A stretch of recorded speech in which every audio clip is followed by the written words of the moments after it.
Well, would you look at that? It looks like a truck. Got the bed set back down so I could get the ride height settled. Got it kind of mocked up here together. Now comes the rest of the fabrication, I guess, to get the coilover shocks in the rear. But I'm really happy. I got the offset right on the wheels now. That's a 305 on the rear, and it just clears. It's tight, but that's really what I wanted, just to stuff as big a tire under this thing as I could without cutting into the bed, and I think I've got her. So now we got to come in under here and build the coilover mount. That is really probably pretty close to where it's going to sit. And lucky for me, something came in the mail the other day, something I wasn't quite expecting so soon. So I am really excited to get into this box. I'm sure there's some assembly required. We got, let's see, the coil springs here.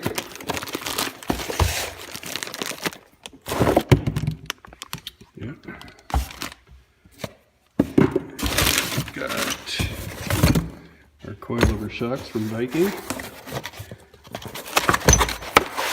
These are a double adjustable compression and rebound. So I've only got the rears in so far, but that's good because the fronts are just going to bolt in. The rears are what's going to require some fabrication to make it all work. So there's the shock there. What a beauty. Look at that guy. So they're just short little guys, but it's got to all fit under the bed. So it's, I think it's all going to work out here now. So I've taken some measurements. Now I got to pull the bed back off, which thankfully I'm getting really good at taking this on and off. Just a side note here too, I'm really happy with the body lines on this thing. It looks a little off just because I don't have that side molding on yet. But if you actually look and measure, everything come out really, really nice.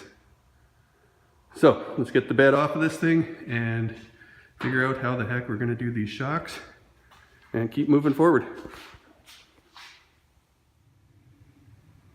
Well, there you go, boys and girls. The shock mounts are complete. Fits in there really, really nice. I built these brackets here. It should be super beefy. That's just all at a 3/16 plate. And yeah, pretty happy. It's pretty tight to the axle shaft, but I think it's gonna be all right. I had the spring on there once already. It's just a lot easier to work with them if the spring's not on there. So that's what I used for mock-up, and it's all burned in now. I'm super happy with my new welder.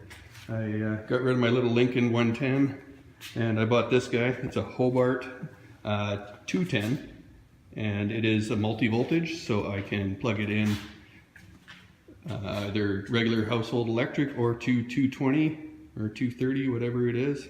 And man, what a difference. It is absolutely mind-boggling, the difference. If you look at the top of the subframe here where I welded it, it's just kind of boogery, and that was my old MIG pack. And then you look at the bead you can lay with that guy, with the Hobart. It is just night and day difference. It really turned out nice, I think. A little dark over here, I guess, but you can see it's going to be solid. It's good. I mean, at this point, the independent rear suspension install is pretty much done. I got to go back in over here and plate that in, or box it in, or whatever you want to call it. I got to hook up the e-brake cables, which I'm pretty sure I'm going to be able to reuse. There's that cable there. Should be able to reuse the Mustang e-brake lines. They're a little long, but some creative routing, I'm sure we can make it all work. And then I just got to build a little contraption here so I can pull it with the factory pedal. But awesome, really happy. One thing I'm not so happy about is my 70 Mustang fuel tank is absolutely not going to work. It is about 4 inches too far back with the with that subframe in the way there. And then I did weld some extra bracing in here too to make it a little bit stronger. So I'm gonna have to figure out something different for fuel. I do know a guy here locally that can build me a tank. I was just kind of trying to avoid that, but he does absolutely beautiful work, so I might get him to build me a fuel tank, and I'll come up with something. But for now, it might just hit the streets running on the factory tank in behind the seat for now. But definitely something's got to happen so we can go racing. but just really chomping at the bit to get this thing out and running. I'm gonna have to build my exhaust. I think for now this year, I'm just gonna go back to the 3-inch single. Just more because I don't want to buy mufflers again. And I like the way it sounded. It was all right. And if you look at the back of the bed over here, there's actually a factory license plate hanger up under here. So I think put the plate there. We'll put the pipe over on this side like it was last year, and probably just straight out the back so it's nice and obnoxious when you go by people. And that'll be that. It is really loud, even with the great big muffler on it. I guess it's just with the big cam and everything else and no cats, but it's a lot of fun. It sounds pretty cool. That being said, when you're on it, the supercharger absolutely drowns out every other noise. All you hear is that supercharger whining, which is really fun. But there it is. I'm super excited with the work that got done today. I'll be back at it tomorrow, finishing up some of these little things. And yeah, just keep moving forward. Okay, well, I think that's about it for this weekend. I went back and I cut those subframe mounts off in here and built some little filler plates to cap the ends of the subframe tubing, I guess you'd call it. So that's all done now. Basically, everything behind the axle is done. Turned out pretty good, I think.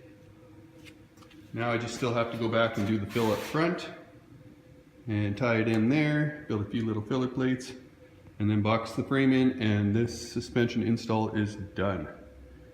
So that's next up, but my new welder apparently doesn't have a very long cord, so I'm gonna have to go and get an extension cord because I can't make it to where the front of the truck is, or the front of the suspension is, to get in here with the welder. So I'm gonna head into town and look for that now, and I doubt I'll get anything else done on it this weekend, but keep plugging away at it, keep moving forward.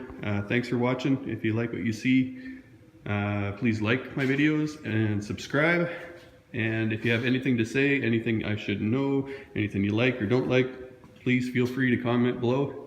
I actually really enjoy reading the comments, and I really enjoy that everybody watches these. Like I said before, it's a great motivator that just keeps me moving forward. Thanks, guys.